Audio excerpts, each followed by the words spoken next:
বৃষ্টি ভেজা আবহাওয়ায়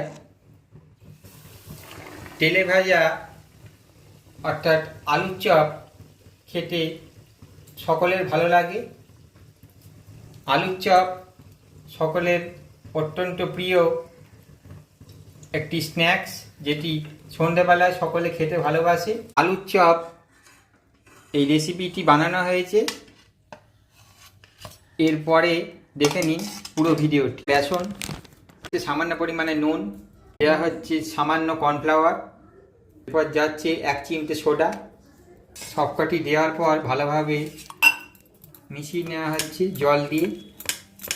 এরপর দিয়ে দেওয়া হচ্ছে রিফাইন্ড অয়েল। বেসন গুঁড়ো নিয়ে যে আলুর পুরটি আলুর চপের তৈরির জন্য করা হয়েছিল তার সাথে মাখিয়ে নেওয়া হচ্ছে। টিকিয়াটি মাখিয়ে নেওয়ার পর ছেড়ে দেওয়া হচ্ছে গরম তেলে।